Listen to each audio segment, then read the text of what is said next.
Hoy le damos la bienvenida a la arquitecta Andrea Lanciani.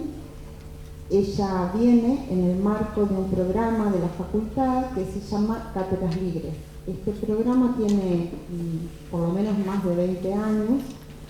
Fue iniciado por un vicedecano, el arquitecto Gallo en su momento, y permite disponer de un dinero en el año para que gente, arquitectos, arquitectas de otros lugares puedan venir a Rosario, compartir con nosotros una charla, estar en el taller, intercambiar opiniones, contarnos proyectos, sobre todo establecer lazos afectivos, ¿sí?, entre colegas, y bueno, luego vuelve a su lugar de origen. Esto es la aprobación de alguien que venga a dar una charla.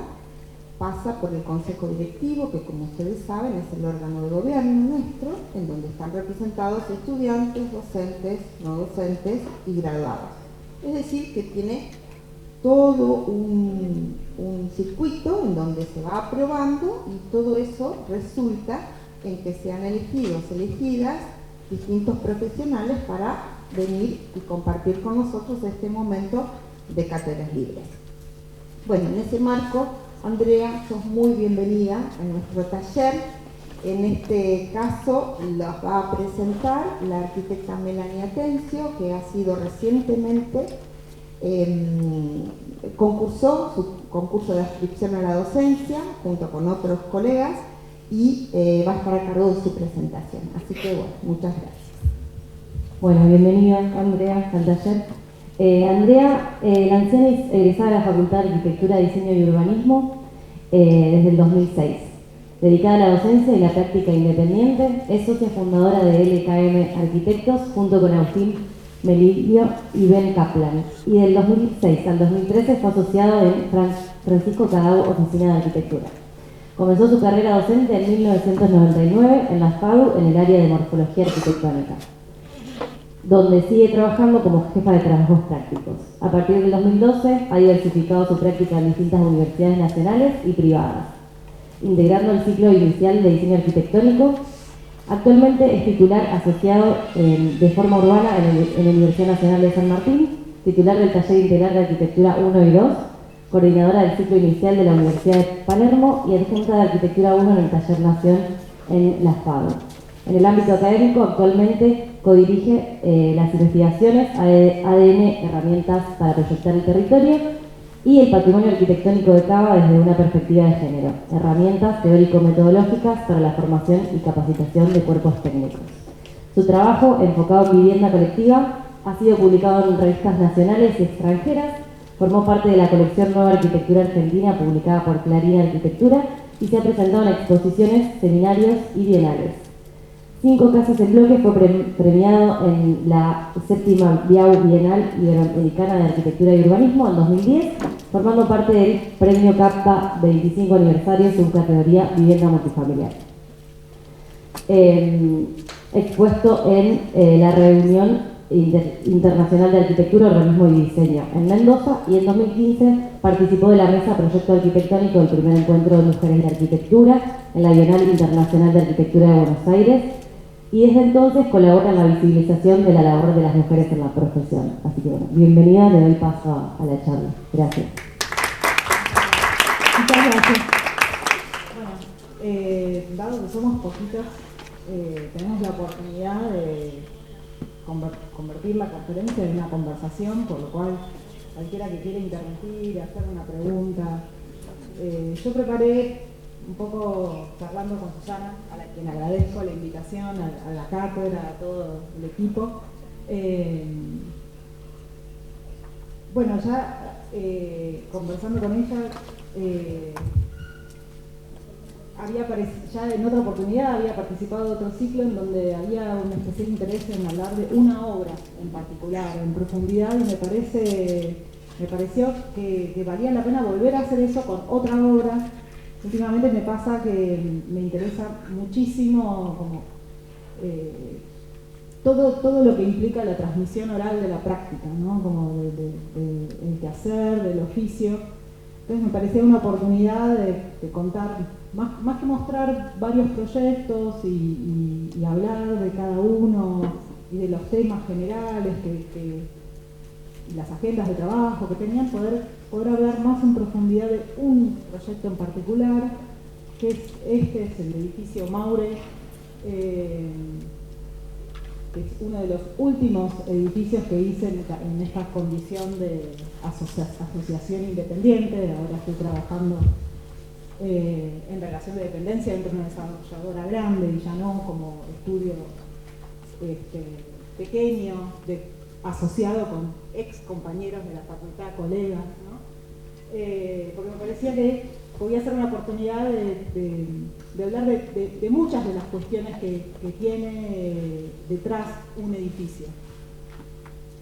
Este es un edificio, bueno, como se puede ver en la axonometría y en la imagen, un edificio entre Medianeras, en el barrio de Chacarita, en el borde, es un barrio que está en el borde entre Colegiales y Belgrano, son barrios que están muy bien considerados desde el punto de vista del valor del suelo y el valor de la propiedad. Este es un área que está justo en el borde, que estaba en ese momento aparte regentando, entonces era un lugar especialmente interesante.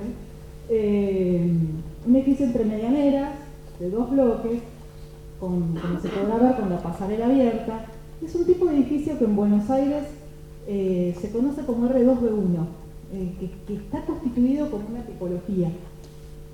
Los R2B1 se llaman así por la zonificación, ¿no? Es decir, el Código de Planeamiento Urbano de Buenos Aires, antes de su modificación en el 2018, dividía a la ciudad de Buenos Aires en áreas, obviamente las residenciales, las industriales, los equipamientos comerciales, pero dentro de las residenciales, en la gran parte de las zonificaciones de la ciudad, aparecían zonificaciones altas, medias.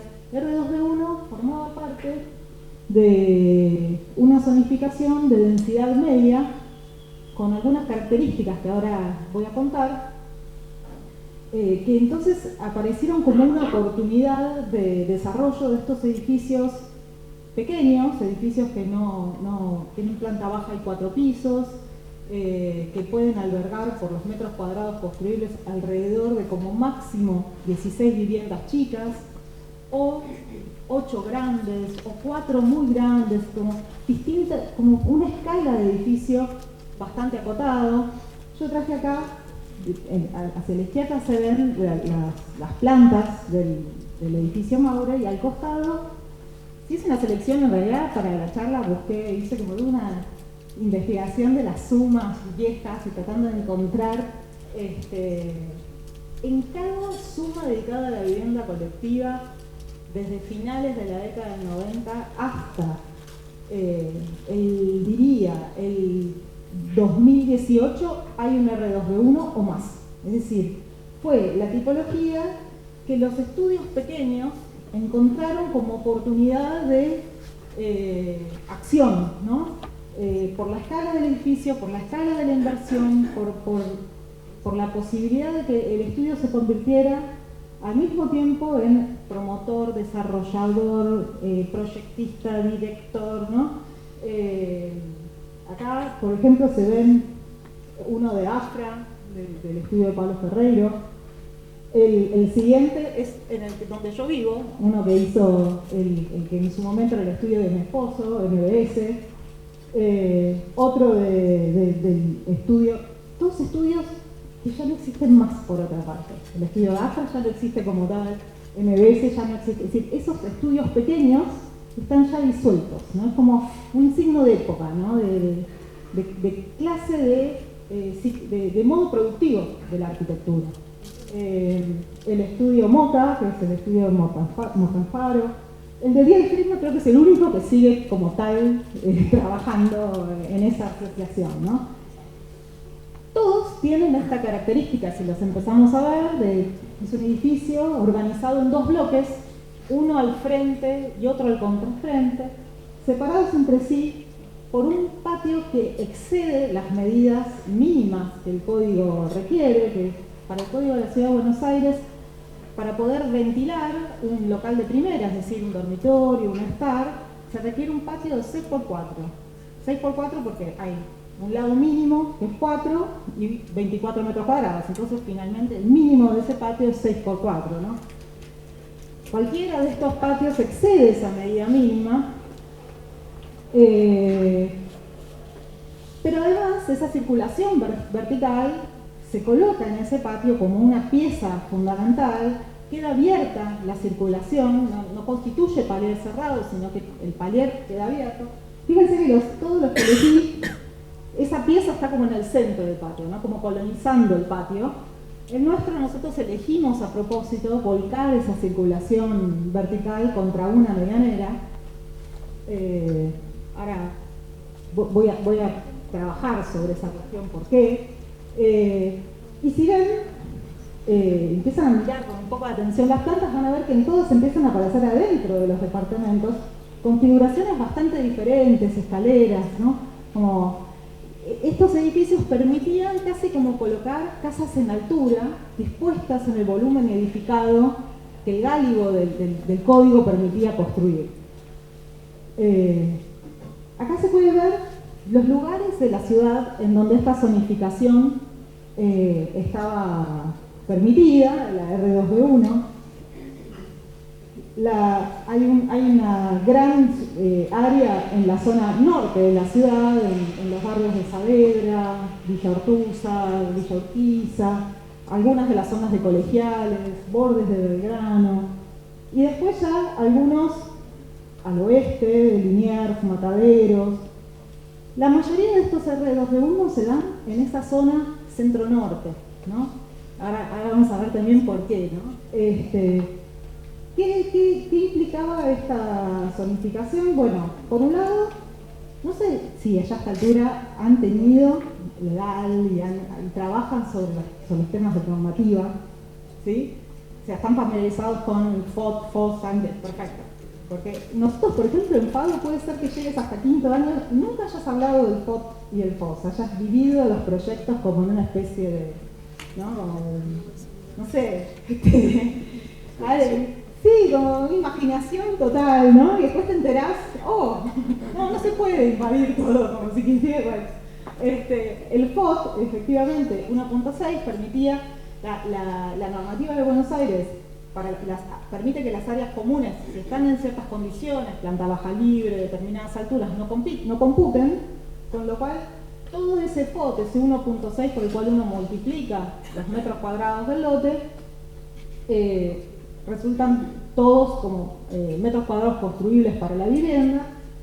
La otra condición que tenían los R2B1 es que el FOS, es decir, el factor de ocupación de suelo, se rige por las normas de tejido y para esa zona permite que vos puedas avanzar hasta la línea interna de basamento, es decir, hasta el tercio de la profundidad de la manzana, ¿no? Un tercio de construcción, un tercio de pulmón, un tercio de construcción en el lote contiguo, mientras que hay otras zonificaciones, la mayoría de las zonificaciones de Buenos Aires, la línea de frente externo está en el cuarto y no en el tercio, con lo cual, bueno, eso explica este desarrollo tan extenso en profundidad de estos edificios, esta posibilidad de colocar el edificio en ese límite de esa línea interna de basamento y entonces hacer que ese espacio entre los dos bloques sea muy generoso.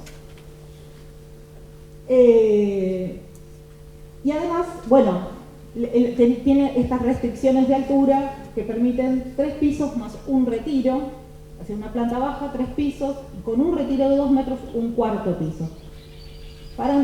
Haciendo esta investigación, yo vengo hace bastante tiempo tratando de investigar cuál fue el primer R2B1. Bueno, este es uno de los más antiguos y por otra parte además uno de los más experimentales de estas tipologías.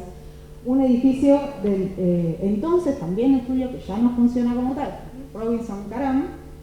Gustavo Robinson, para quienes no lo conocen, supongo que sí lo conocen, es uno de los arquitectos de esa generación más importantes para mí de Buenos Aires, con una obra muy, muy interesante de propiedad horizontal, edificios muy bien construidos. Ha sido muy relevante también como profesora dentro de las cátedras, ¿no? Como formando a estas generaciones que después hicieron estos edificios. Para mí este es el más paradigmático, es uno de los más antiguos y además para mí uno de los más experimentales, ¿no? Fíjense, lleva el macizo del segundo bloque bien hasta el borde de esa línea de basamento, dejando un patio que es posterior, un jardín posterior que no supera los 10 metros, forma un patio donde de vuelta, ¿no? Esa circulación vertical es el elemento que le da carácter a ese patio, ¿no? Toda la situación de moverse por el edificio, encontrarse con los vecinos, balconear sobre ese espacio que tiene ya condición de espacio urbano, condiciones paisajísticas. Y el bloque del frente aprovecha, se retira y deja como unas terrazas sobre la línea municipal a las cuales se accede a través de unos puentes, ¿no? Como tratando de colonizar todo el Gálibo, ¿no?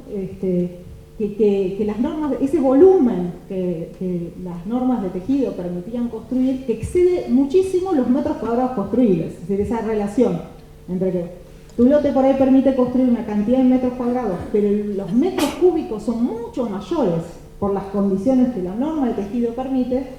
No solo permite producir todas estas relaciones del edificio con el espacio urbano, sino también internas. Los departamentos empiezan a tener dobles alturas, empiezan a tener mucho volumen de aire y entonces constituirse como cada uno de los departamentos con su singularidad, con la posibilidad de experimentar en las condiciones de ese espacio.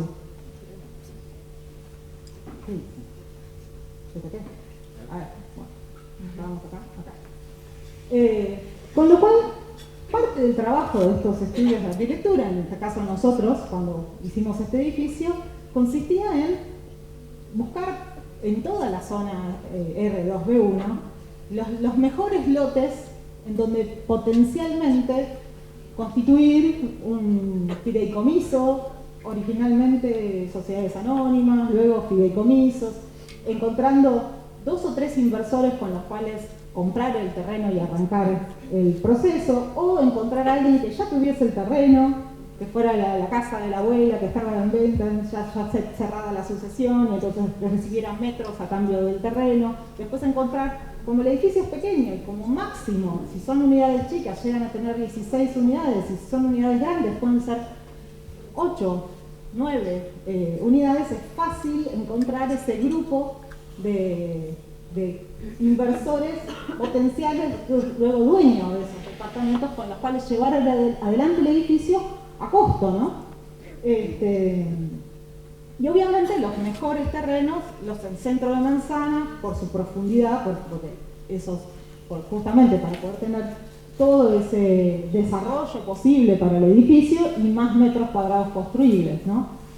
Por lo menos en Buenos Aires, entiendo que Rosario también, las manzanas tienden a tener los lotes en una conformación en X, entonces los lotes de esquina son mucho menos profundos que los lotes centrales, entonces los lotes centrales eran estos preciados, ¿no? Encontrar una zona en donde todavía el suelo no estuviera tan caro, hubiese uno de estos lotes disponibles con estas profundidades, en lo posible que fuesen de un ancho que fuera un poco más allá del 866 típico de Buenos Aires, en donde todo empieza a calzar. Bueno, en este caso encontramos este terreno que tenía 9 de ancho. Parece mentira, pero para poner las cocheras, esa diferencia de 40 centímetros lo es todo, por 45 en el lado largo, con una posibilidad de desarrollar el edificio en esos 39 metros. Y en unas condiciones muy buenas, porque si ven en la aérea, el pulmón estaba bastante preservado como jardines de casas bastante bajas y algunos galpones dando sobre la calle Ñuble. Ahí se ve una imagen arriba a la izquierda, trepado en el edificio antes de que, en la casa Chorizo, previa a la demolición, mirando cómo los departamentos de segundo o tercer piso ya iban a ver a través de los vecinos las tipas de Jorge Newbery, cómo los vecinos tenían algunos jardines, había algunas construcciones un poco más altas, pero todas tomadas por enredaderas, así que las condiciones del lote eran muy buenas, con una orientación excelente porque con el norte cruzado, es decir que en el fondo tener sol de mañana, en el frente tener sol de tarde, entonces todos los departamentos y con estos vacíos poder llegar a tener sol a la mañana y a la tarde. Y bueno, el trabajo entonces consistía en estos edificios que ya estaban recontra ensayados. Para cuando nosotros hicimos este edificio, compramos el terreno en 2014, había 14 años de experimentación de cómo poner una serie de viviendas con estas características en esta zonificación. Teníamos, no sé, una pila de plantas ya desarrolladas por estudios que nos parecían buenísimos, entonces casi era como encontrar la ecuación de cuántas unidades para el negocio que necesitábamos hacer, valía la pena, en qué orden de tamaño de unidades podíamos, dadas las circunstancias, encontrar a alguien que pudiera invertir, y definir entonces cuáles iban a ser estas relaciones, ¿no? De cuántos de patio. Bueno, nosotros tomamos la decisión de no llevar el edificio hasta donde la zonificación nos lo permitía, preservar un jardín al fondo bastante generoso, casi una relación de masas, ¿no? De un lleno, un vacío, un lleno, un vacío, ¿no? Y ese vacío empieza a relacionarse con esos vacíos que habían en el pulmón. Los 10 metros nos tranquilizaron porque es como de patio, nos tranquilizaron porque son las 11 varas de las calles de Buenos Aires del casco antiguo, ¿no? O sea, ya sabíamos entonces que a partir de los 10 metros estábamos efectivamente construyendo un vacío de calidad urbana. Entonces, a partir de ese punto, bueno, la otra decisión era llevar el núcleo circulatorio, en vez de en el centro, polinizando ese vacío, llevarlo a un borde, comprimirlo lo máximo posible, en vez de que se vuelva la pieza llenando ese espacio, comprimirlo lo máximo posible para tener otros 2 patios apendiculares, que los bloques empezaran a tener una forma menos compacta para ganar superficie de ventanas, que entonces empieza a permitir estas relaciones, ¿no? Desde el patio que se conecta con el patio vincular, que se conecta con un vacío del edificio vecino, o la planta baja que a través de esa planta baja libre conecta con el jardín. Una calidad urbana adentro del propio edificio, que es para mí el mayor logro de esta tipología, ¿no? Cómo construir paisaje en la interioridad del edificio. Bueno, efectivamente estos son para mí edificios hijos de la devaluación y la crisis del 2001, ¿no? Después de esa crisis terrible aparece un renacer, ¿no? La clase media, que había logrado preservar sus ahorros y que entonces tenía algunos dólares guardados y ya no confiaba en los bancos, no confiaba en el sistema financiero, encontraba en estas posibilidades de agruparse entre 4 o 5 la posibilidad de hacer una inversión que significara el poder construirle el departamento a su hijo, un departamentito para alquilar, pequeñas acciones de un estudio de clase media construyendo para la clase media. Lo digo así porque me interesa esta cuestión como de entender en qué proceso productivo estás inserto, ¿no? Y fue tan exitoso en ese momento que, por ejemplo, acá traje una exposición que se hace en el Riva, en Londres, en donde un arquitecto inglés viene a Buenos Aires, se entera de esto que estaba pasando, le parece maravilloso y trata de exportar este sistema, digamos, este sistema de creación de trabajo propio, independiente, de pequeños estudios, este modelo de negocio, ¿no? Entonces arman esta exposición en el Riva que se llama Fideicomiso, en donde él trata de explicar cómo es que funciona. Y efectivamente todos estos R2B1 se dan en esa zona norte-centro y no, por ejemplo, en Mataderos, en Liniers, en donde la zonificación lo hubiese permitido justamente por el valor del suelo, ¿no? Y acá en una imagen está desactualizada, los valores ya no son estos del metro cuadrado, pero ya no está disponible si no pagás en zona pro, que es un sitio de inmobiliarias, estos esquemas. Y si esto se mantiene totalmente, entonces no importa, que olvídense de las referencias y solamente pensemos en los valores. Rojo, los terrenos caros de Buenos Aires, las áreas más consolidadas y de mayor interés para todo, tanto para los compradores como para los desarrolladores. Y hacia el verde, las zonas menos interesantes para el negocio inmobiliario y directamente la zona sur sin valor, ¿no? Es un que se podría también ver en relación a otro mapa, que es el de la plusvalía del nuevo código de la Ciudad de Buenos Aires. Ahora, cada terreno que uno compra tiene un valor que uno tiene que aportar en relación al negocio inmobiliario, que se calcula a partir de un índice, que es este de plusvalía. Los que tienen plusvalías más altas, los que tienen valores más oscuros, los que a medida que se van aclarando, plusvalías más baratas. Se supone que esto serviría para dinamizar las áreas menos apetecibles para el mercado inmobiliario, cosa que no se termina dando tampoco, ¿no? Hay como un proceso, ¿no? Bueno, Buenos Aires, desde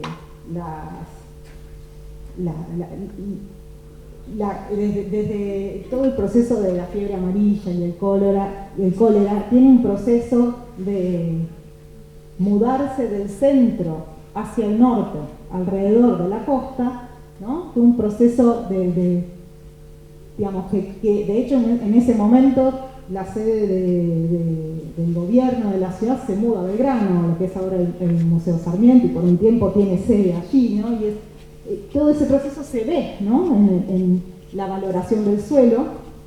Y entonces, si se fijan, estos terrenos, estas zonas R2B1 están en los márgenes, están cerca de esos terrenos codiciados, donde todavía los terrenos no están tan caros, ¿no? Como en el margen entre lo apetecible para el mercado inmobiliario, para conservar el valor de tu inversión, de tu departamento, de tu metro cuadrado, y ser posible para una clase media, para un estudio chico, ¿no? Bueno, finalmente nosotros terminamos trabajando en donde está el punto rojo, ¿no? En Chacarita, en el borde, como les decía, de Colegiales, de Belgrano, lugares donde los terrenos para esta clase de emprendimientos son imposibles, ¿no? Ya toda la zona de Saavedra estaba muy saturada para ese entonces, ¿no? Aparecía Chacarita Villa Urquiza como una oportunidad casi 14 años después de estos procesos. Y entonces este tipo justamente lo que permite es que esta organización. En nuestro caso ya llegamos en un momento en donde departamentos tan grandes ya no eran accesibles, ¿no? Esos departamentos en dúplex, con dobles alturas, sino que básicamente lo que podía llegar a invertir el círculo de conocidos, porque en general todos estos estudios trabajaban a partir de la inversión de los familiares, los amigos, el amigo de un amigo, como un círculo de confianza, ¿no?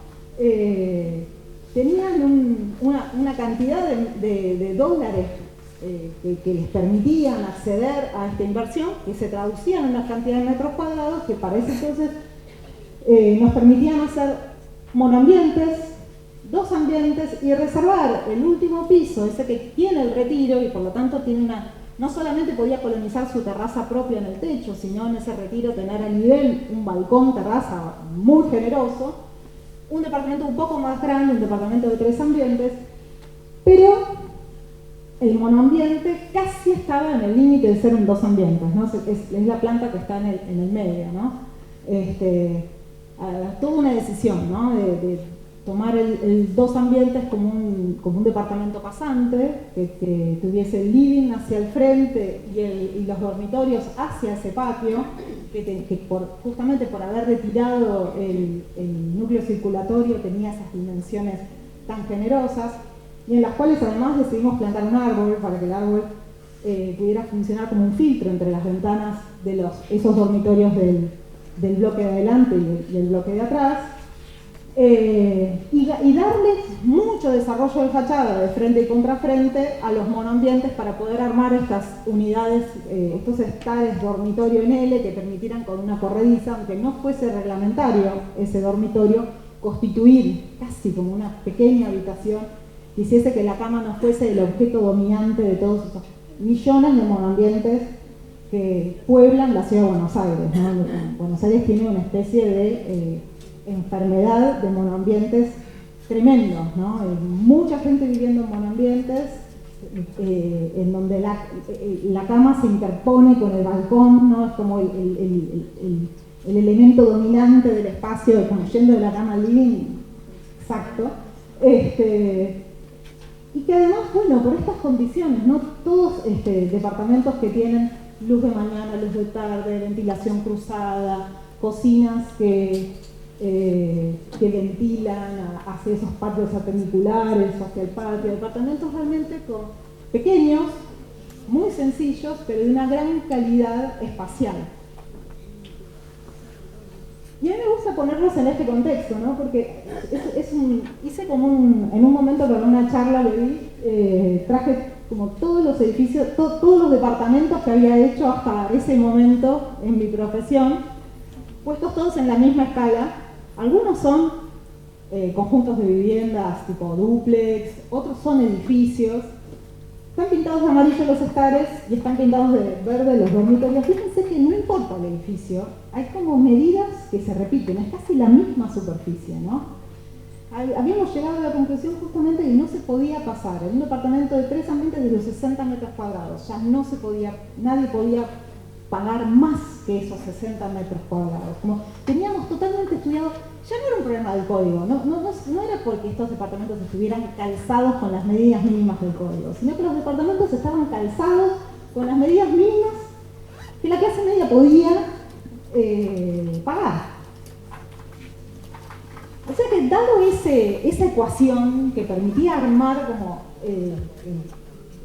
el tipo con el que íbamos a trabajar, las condiciones específicas que íbamos a trabajar, todo el trabajo posterior era lo que le da forma al edificio, ¿no? Los detalles de cómo hacerlo, de qué hacerlo, cómo iba a ser el nuestro.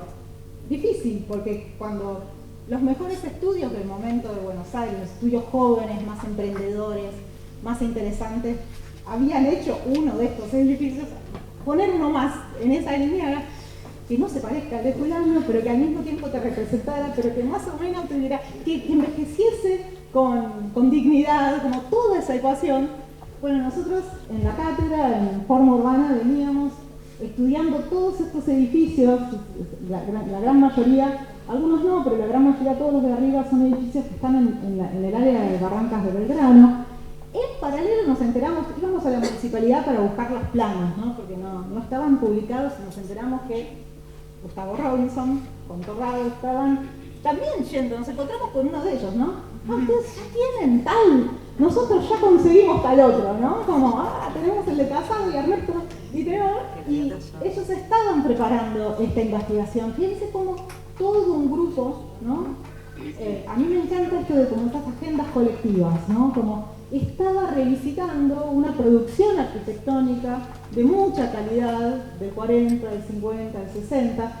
En Buenos Aires las obras del 70, del 80 fueron realmente malas, se les nota bueno, están en otra lógica productiva, justamente, ¿no? Los edificios del 40, 50, 60 son casas de renta, son casas hechas por un dueño que construía el edificio por completo, que se quedaba con departamentos para alquilar, y por lo tanto el mantenimiento tenía que ser bajo, el edificio tenía que ser noble, tenía que durar en el tiempo, mientras que los edificios del 70, del 80 eran para hacerlos, venderlos y que se autodestruya, ¿no?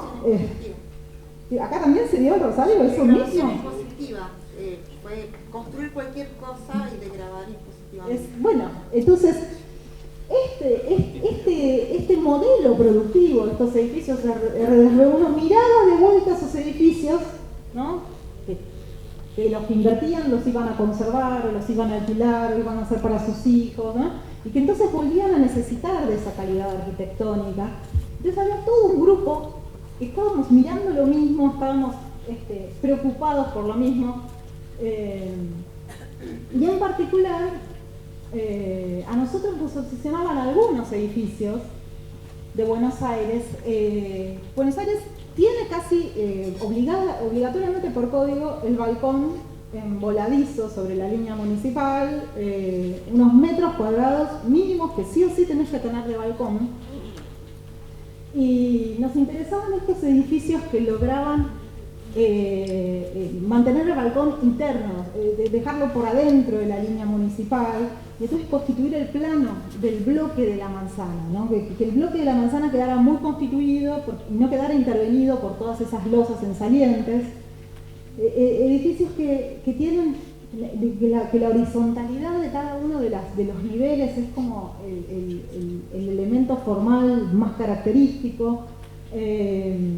Obviamente el más nuevo, el de Clusellas, es representativo también de toda una tendencia que en el momento de trabajar con el hormigón visto, y por lo tanto aprovechar todas las condiciones no solo expresivas sino estructurales de ese hormigón visto, poder trabajar con estos balcones como vigas invertidas que permitían llevar la estructura a los bordes de las medianeras y despejar de columnas, ¿no? Como el centro, ¿no? del edificio. Bueno, nosotros quisimos hacer uno de esos, ¿no? Trabajar sobre esta condición del hormigón, casi como, ahora les voy a mostrar el plano estructural, pero hay una sola columna visible en todo el edificio. Si bien hay una línea de estructura central, está retrocedida de las vigas y termina revestida o incorporada a las líneas de muros, de modo tal que el edificio se siente como si fueran efectivamente estas vigas invertidas apoyándose de medianera en medianera, como si fueran estos planos horizontales un poco flotantes, a pesar de ser bien pesados, ¿no? Y además queríamos que el edificio pasase inadvertido. Era como una voluntad que teníamos, ¿no? De que el edificio constituyese el bloque de manzana y no apareciese como un elemento, sino que vos pusieras pasar por Mauro y no lo vieses. Y que todo lo que recordases del edificio fuese lo que empezaba a pasar cuando entrabas y te encontrabas con ese patio, con ese árbol, con esas pasarelas. Bueno, las condiciones también de la calle, ¿no? Así como desde el centro del lote hacia el fondo se veían esas pipas de Newbery sobre Maure. Maure tiene unos plátanos muy conservados, terriblemente podados, ¿no? Tenemos una especie de peste de poda de los plátanos en Buenos Aires, dañando el arbolado histórico en la ciudad. Y entonces, entendido que íbamos a hacer uno de estos edificios de hormigón visto, con poca plata, no sé si es una buena decisión, pero nos metimos en ese lugar, habíamos recolectado todo tipo de información del tipo, ¿cómo hace Besoñas, Truc, esos edificios espectaculares? ¿Cómo se...? Bueno, resulta que tiene un carpintero, que es el que hace muy buen carpintero, que además con una paleta, con un montón de cementos distintos y ferrites, hace como toquetea y parece que no toquetea. Y vamos como preguntándole a cada uno qué hacía, qué no hacía. Nos embarcamos en esa tarea del hormigón visto. Y quisimos entonces trabajar sobre ese ventanal corrido y un poco escondiese qué era lo que pasaba de atrás, que fuese como una fachada muy genérica.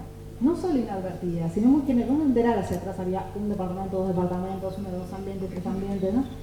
Esta idea de la ventana corrida, bien le corbuserana, de una fachada que es un sistema genérico, de repetición, ¿no? Bueno, un trabajo súper artesanal esa ventana metálica, porque ¿cómo uno pone las ventanas generalmente de chapa en una mampostería? Dejando un agujero más grande, presentando la ventana y completando el vano. En un hormigón terminado por todos los bordes es la situación completamente opuesta, y ahí nos dimos cuenta que entonces estábamos frente a una tarea muy difícil, ¿no? Un hormigón que no tenía ni un plomo ni un nivel en común, ¿no? Bananas. Que cuando vos le acercás un perfil metálico es como ponerle una regla, le pones una ventana, le pones una escuadra, que denuncia todo aquello que no quedó exactamente a nivel ni aplomado. Cómo construir estos marcos que justamente recompusiesen y ordenasen, ¿no? Construyesen esas líneas rectas, le dieran estructura, que en los bordes pudiesen tener como unos momentos ciegos biselados que escondiesen lavaderos y la unidad del equipo de aire acondicionado exterior. Bueno, ¿cómo hacerlo con la plata que teníamos? Que no íbamos a poder ni llenarlo con poliuretano, ni mandarlo, sino que teníamos que hacerlo muy criollito y estar seguros de que no se iba a oxidar. Como todos esos trabajos que realmente el tiempo que le dedicamos a poder armar esa pieza no tienen una idea. Y se resolvió de una manera muy, muy sencilla. Ahí están los detalles. En el tramo va cambiando en función de la situación que se va encontrando, porque por momentos tiene el paño ciego, por momentos se encuentra con el balcón y entonces abraza los dos lados del tabique de hormigón y aparece una baranda, que es una planchuela, que en el momento del balcón en realidad es una L, para que entonces te apoyes de una manera más cómoda sobre una horizontal. Luego constituye la pieza de soporte del paño ciego de ladrillo, luego arma el espacio para la ventana, recibe un tubo para hacer de canto al muro perpendicular que cierra el siguiente balcón. Es decir, es una pieza que va transformándose, a pesar de que uno no lo sabe, que está toda construida en partes y ensamblada, que se calza de abajo, desde afuera, y después se acuesta contra el plano de la fachada y se llena por unos agujeros con grout, y entonces logra quedar completamente. El problema de estas aberturas metálicas es que se generan cavidades donde puede haber condensación y aparezcan procesos de corrosión, no tanto por el agua exterior, sino por la condensación interna, ¿no? En esas cavidades. Entonces, ir golpeándolo para estar seguro que habíamos llenado todo. Bueno, una pieza de una artesanía total, ¿no? Que habla de nuestros modos productivos, ¿no? Digo, ¿cómo metés esto adentro del reloj? ¿Cómo le decís? ¿En qué biblioteca metés esta clase de cosas que hacemos, por lo menos en Buenos Aires? No sé, supongo que Rosario también, ¿no? Diría en la Argentina, ¿no? Estos programas, estos sistemas de trabajo están pensados para producciones muy industrializadas que nosotros no tenemos, ¿no? Y luego, había ya en mi agenda personal de trabajo, que compartía en el estudio, un trabajo previo con el ladrillo, el paso por el estudio que conformábamos con Pancho Tarado. Esta era la serie de obras en las que había trabajado. Ahí también había mucho trabajo sobre la herrería y una relación muy personal entre la herrería y la obra de ladrillo, visto, que a su vez venía de trabajos previos, esto de vuelta, ¿no? Estas agendas colectivas, ¿no? Pancho venía de trabajar con otras asociaciones, haciendo estos trabajos, ¿no? Eran como, que a su vez venían de mirar estas otras obras, ¿no? Encadenamientos de intereses que se iban pasando de una generación a otra, de una camada a la otra, más que generación, ¿no? Y que uno se iba enterando de lo que ya habían probado, de lo que había salido bien, de lo que había salido mal. Esa transmisión oral de conocimiento y de experimentación. Ya no hagamos tal cosa, hagamos de lo mejor así. Se quiebra si lo haces así, tiene que haber más hierro. no cada 7 hiladas, cada 5, todo ese conocimiento que se va pasando trabajando dentro de un grupo, ¿no? de colegas con los cuales nos quiere trabajar. Hicimos eso, entonces trajimos eso que ya sabíamos hacer, porque además, frente a esa uniformidad, esa homogeneidad, esa estructura de hormigón, esta construcción de estos paños de ladrillos nos permitía tener mucha versatilidad. Yo ya, digamos, en 5 casas habíamos hecho esta exploración de trabajar con estos ladrillos puestos de panderete, pero exponiendo el canto y trabajando con distintos vuelos de esas columnas de ladrillos, por momentos fabricando rejas, por momentos fabricando revestimientos. Esos mismos temas se trasladaron entonces a Maure y se extendieron y resultaban en un material muy flexible para abordar distintas situaciones, ¿no? Por un lado, en el último piso, producir un tamiz entre una especie de zaguán, ¿no? que se forma entre el acceso de la vivienda y ese patio, en donde aparece como un banquito en donde dejar las bolsas si venís del supermercado, hasta que abrís tu puerta, ¿no? que te permite mirar a través pero no ser visto, o por ejemplo construir un espacio para la ventilación de la caldera o del termotanque, o construir una especie de aleta que filtrara las vistas a medida que vos te ibas acercando a esa ventana, ¿no? En ese punto hay 2 departamentos en ese acceso, el del monoambiente y el de 2 ambientes. Ese ventanal tan próximo a la pasarela, cuando estás lejos casi lo ves todo, pero a medida que te vas acercando, esa aleta te impide ver lo que está pasando en la intimidad de esa cocina. O por ejemplo, ocurrió durante la obra que el que había invertido en el 3er piso decidió cambiarle departamentos a uno de los inversores y juntar un monoambiente y un 2 ambientes y hacerse un departamento más grande para sí mismo. Era para alquilar, pero decidió que sí quería vivir, y donde había una cocina apareció un baño, y entonces esa aleta se repite y se tuerce y forma de vuelta un tamiz que permite que vos te puedas bañar con la ventana abierta, iluminar el baño y que nadie te vea. Y además era un material que podía recorrer toda la obra, ¿no? desde la línea municipal en la planta baja hasta el fondo, en donde aparece un servicio de un quincho, un pequeño quincho y un guardado de portería que asiste al jardín, en donde hay un segundo árbol, y que además aporta este contraste, ¿no? Está esta uniformidad del gris, la horizontalidad del gris, y están estos rojos que dialogan con ese verde que queríamos preservar, de esos jardines que ya existían en el pulmón y queríamos continuar, de los árboles que ya existían y los árboles que nosotros queríamos plantar, ¿no? que constituía todo este sistema de colores que le da entonces lugar al resto de los revestimientos, ¿no? Aparecen todo lo que no es de ladrillo o no es de hormigón visto, aparece en las áreas de los balcones o en las áreas comunes con más tránsito, revestido con estas piezas cementicias que solo venían grises y funcionaban como si fuesen tejuelas de ladrillos para revestimientos, que hacía una empresita bastante chica. Nos acercamos y dijimos, bueno, pero a nosotros nos gustaría en realidad, en vez de que fuesen grises, que fuesen del color que tienen para otros modelos más caros que tenían, hexagonales y de otras formas, y nos fabricaron especialmente entonces ese que solo tenía en gris, en blanco, en verde, en ese marrón oscuro que acompaña a las herrerías. Entonces siempre, digamos, los departamentos adentro son blancos, tienen una continuidad con ese revestimiento blanco cuando salen a áreas exteriores, y en los bordes se vuelven verdes y se conectan con los árboles. Hay como todo un trabajo con las paletas de colores que hacen a ese paisaje urbano que queríamos construir adentro del edificio.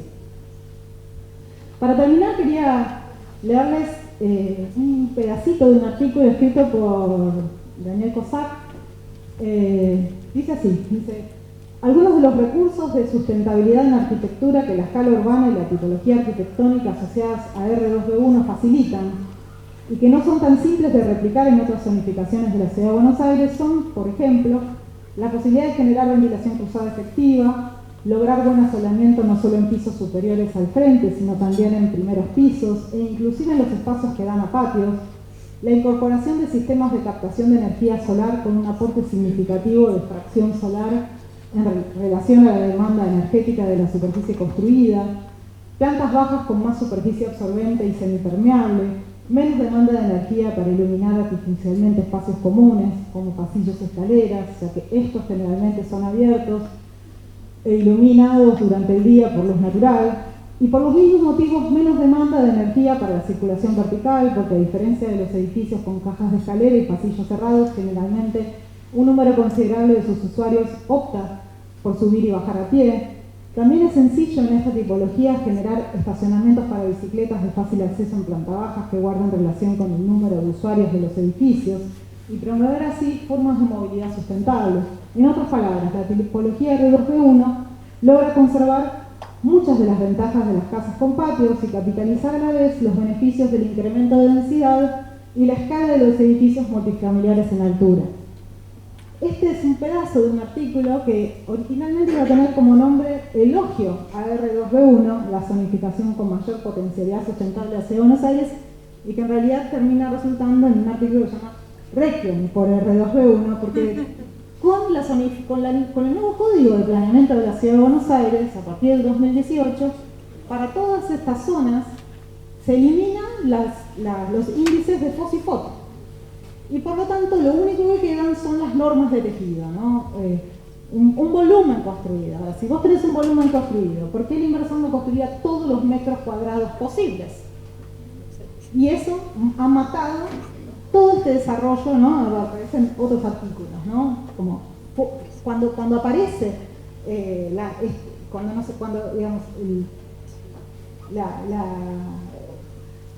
cuando la disciplina se entera de estos cambios, ¿no? Que se estaban produciendo, aparecen múltiples artículos, críticas, tratando de alertar respecto de lo que iba a ocurrir. Bueno, no fue con... Algunos cambios se fueron haciendo en temas de alturas, pero el eliminar el índice de factor de ocupación total hace que cualquiera va a querer construir todos los metros disponibles al máximo, y entonces eso le da muerte a esta tipología. Para cerrar, en este estado, ¿no? Parece como apocalíptico, más apocalíptico aún, porque es a propósito, ¿no? Para pensar qué implica todo eso. El frente de Maure con sus plátanos completamente podados, los ingenieros agrónomos especialistas en arbolado urbano alertaban desde que empezaron esas podas, que era criminal lo que se estaba haciendo con los plátanos. Y este año hubo una tormenta, seguramente se enteraron, 600 árboles se arrancaron con la tormenta. Maure no fue menos. No sé si, a ver, si toco acá, si logro.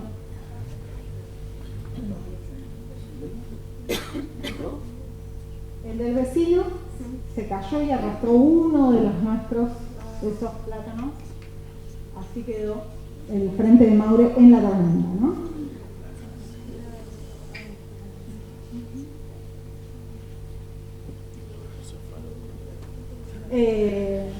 Nos suicidamos. La zonificación arruinó todo. Bueno, es lo contrario, ¿no? La importancia de estar formado, ¿no? La importancia de decir, bueno, esto es algo que evidentemente tenemos que trabajar. Estas posibilidades que tenemos por delante de ocupar espacios para, por ejemplo, volver a cambiar el código, recuperar lo que tenía de positivo, volver a incidir sobre las oficinas de planeamiento que están haciendo estas cosas y aprender lo que no hay que hacer. ¿Por qué podan los plátanos? Podan los plátanos porque es como toda una cultura de que el plátano es malísimo, porque los alérgicos. Cuando el plátano se sabe Es un árbol que no es nativo, pero es muy difícil que una rama de plátano se quiebre. Su sombra es prácticamente única. Casi todos los árboles generan polvillo y algún tipo de alergia, digamos. No es que es el plátano el más. Y bueno, yo creo que estamos en un momento parecido a ese inicio de los herreros de uno. Estamos de vuelta, yo siento que estamos en una previa del 2001 de vuelta. ¿Quién sabe lo que tenemos para adelante? Las oportunidades que se puedan generar, ¿no? Cada vez que se dan estos ciclos es como si se volviera, ¿no?, a dar vuelta el bolillero y pudiesen volver a aparecer oportunidades. Me parecía importante compartir esta experiencia porque seguramente es una experiencia que sea la que puedan llevar adelante en el futuro todos ustedes, ¿no? Eso.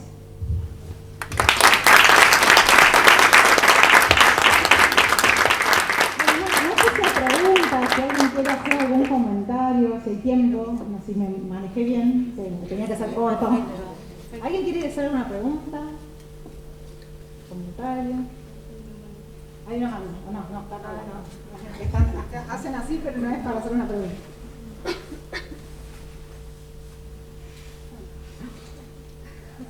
Es un momento, ¿no? Confianza, lo único que pueden decir es... No sé, no. Te está pidiendo el premio. Todos levantan las manos, pero no es para eso. Fue muy clara ¿Fue claro? la presentación. Bueno. Orientante. No, acá hay muchas semejanzas y seguramente la gente de PA1 que está escuchando la charla sabrá las diferencias de normativa. Nosotros no incorporamos el núcleo de escalera por más que sea abierto y la circulación. El patio tiene que estar libre. Por eso no nos tomamos esas licencias, algo que... no, interesante, bueno, el edificio ese de la calle Kramer de Gran Robinson también abrió todo un mundo de exploración, ¿no? Sí, de cómo armar estas especies de casas en altura, aparte, ¿no? De cómo borde recuperar. también, próximo a la vía del tren, no sé, había esta idea, ¿no?, de las casas chorizo, de esas casas de patio, como reconstruirlas en altura, en otra densidad, ¿no? Recuperar algo de la calidad de esos espacios exteriores asociados a la vivienda, ¿no? No, aparte 11 departamentos, todo, o sea, a partir de la misma estructura que eran totalmente diferentes. Los 11 departamentos son diferentes. Sí. Los 11 unidades, Bueno, los primeros de estos, muchos de estos emprendimientos buscaban lotes dobles, ¿no? Pero los primeros trataban de ubicar menos cocheras de las necesarias, quizás, pero en vez de liberar toda la planta baja, hacer que el bloque trasero tuviera vivienda sobre planta baja y colonizara ese jardín de fondo.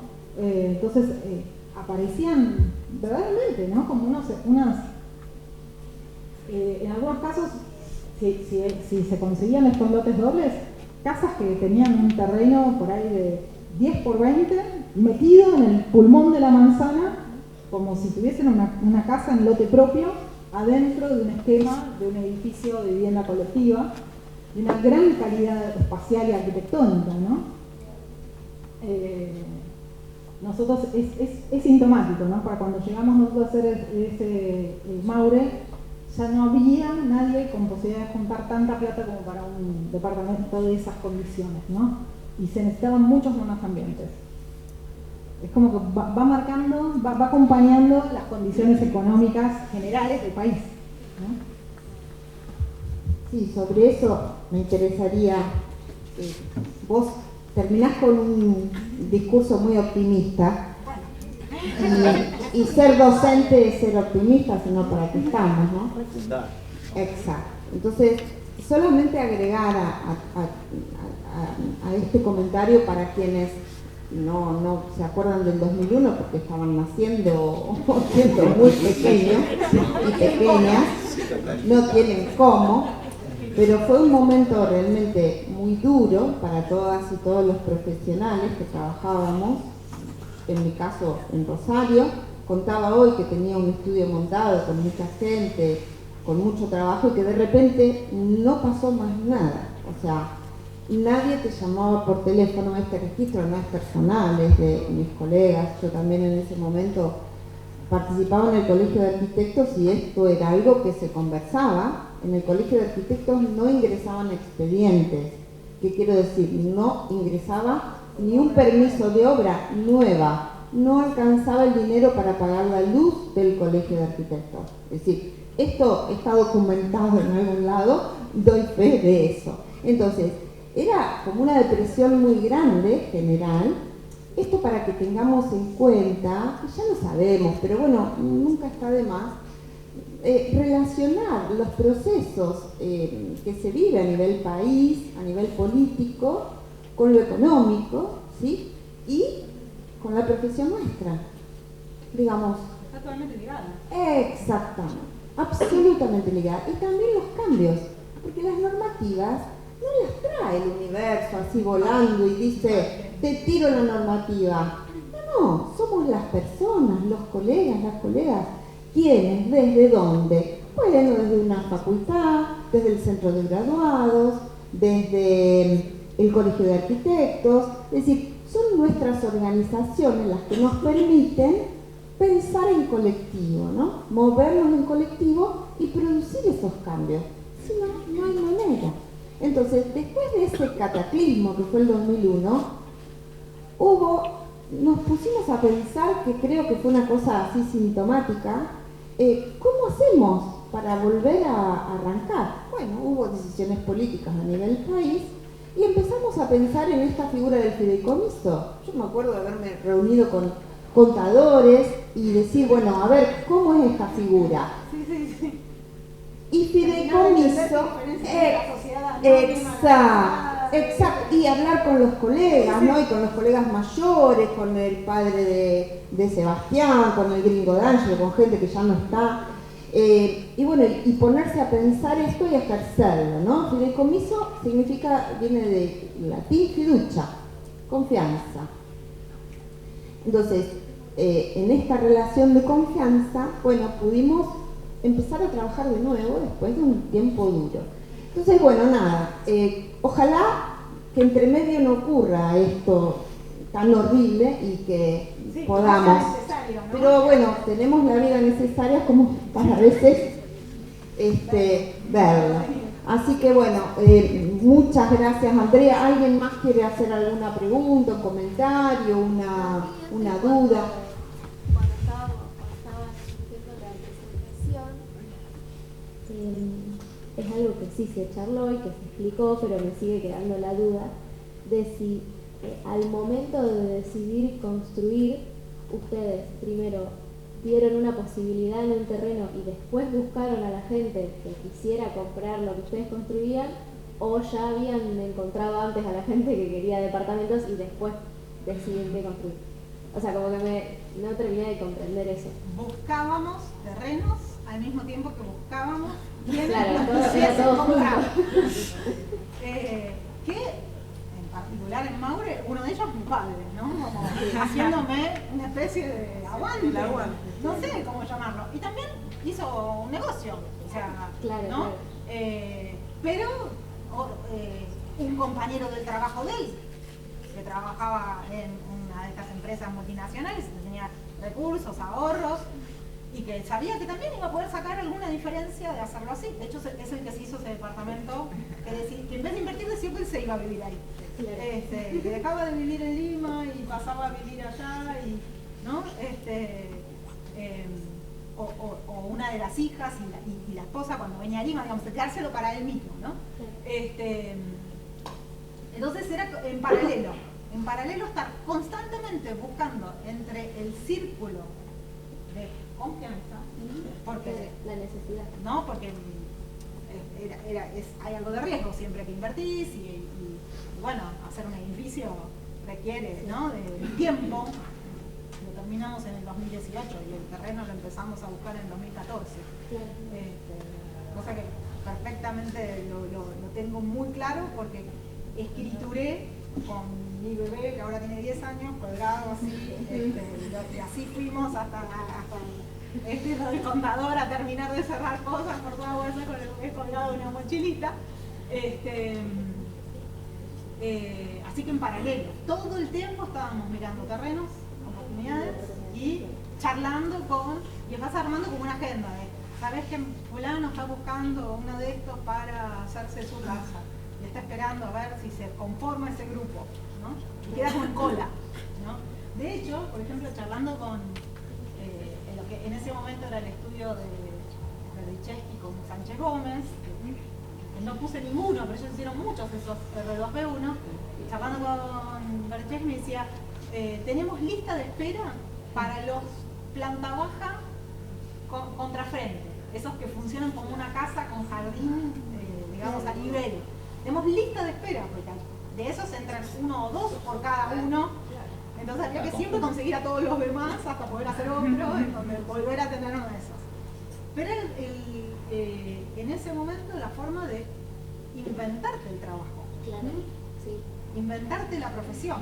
Eso ¿no? es lo que nos pasaba a nosotras, que a veces uno dice, bueno, me estoy por recibir, ¿y qué hago? ¿Cómo consigo gente? ¿Quién me va a comprar lo que yo haga? Entonces, también nos había pasado de ver esto en las redes sociales de gente que inventaba un proyecto como para decir, bueno, esto es lo que tengo para ofrecerte, esto es lo que yo soy capaz de hacer, aunque nadie en el proyecto real, que es lo que hacemos en PFC, no, nadie te lo va a comprar. Pero estaba bueno eso, como decir, bueno, a ver esa ambigüedad de qué pasa en el entremedio. ¿Quién me compra lo que hago y cómo vendo lo que hago? Tiene que haber una situación económica que te permita que vos puedas invertir una cantidad de dinero y que eso sea rentable. Claro. Que bueno, eso... El estudio no tiene que funcionar mientras se materializa y arranca y llega el momento en donde empezar a cobrar alguna cuota de honorarios o de lo que sea, porque a veces los estudios participaban, con algunos de los edificios que hice con Pancho Calado Campana, nosotros íbamos el honorario a metro cuadrado, lo aguantabas, pero después hacías una diferencia, porque no es lo mismo el metro cuadrado de construcción que el metro cuadrado de venta, entonces, ¿no? Como todo ese trabajo, para lo cual tenés que tener algunos otros ingresos. Termina siendo, sobre todo en estos momentos de estudios jóvenes, no diría que es algo que se puede sostener en el tiempo, al menos yo no lo considero saludable, pero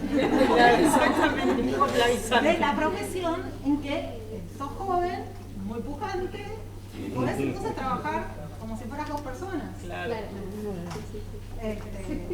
Bueno, lo que ella decía, mi esposo, por ejemplo, que también hizo estos R2B1, su arquitecto, cuando COVID, en el 2001 se quedó sin trabajo, se fue a vivir a Costa Rica. Porque esto de que no había trabajo, directamente dijo, bueno, si no hay trabajo, me voy a otro lugar. No quiso, como muchos que se fueron a España, estar ilegal porque no tenía papeles en España y consiguió, a través de Sarkis, que la recordábamos porque falleció la semana pasada, un profesor muy importante de la facultad, que abrió todo un campo de investigación proyectual, a través de un contacto, alguien que lo recibía en Costa Rica para trabajar en su estudio y para tomar el curso de final de carrera de su facultad. Entonces ir a seguir con su trabajo docente y su trabajo como profesional en Costa Rica. Y estando en Costa Rica, a los 2 años, o sea, de la nada, a 2 años lo vuelve a llamar uno de los colegas con los que trabajaba en la MUNI, haciendo escuelas, venite porque hay laburo, bueno, hicieron 10 edificios salidos. Quiero decir, ¿no? Porque parece, ¿no? Digo, que todo está en contra, y quién sabe. Sí, es muy lindo, gracias. Gracias. Gracias.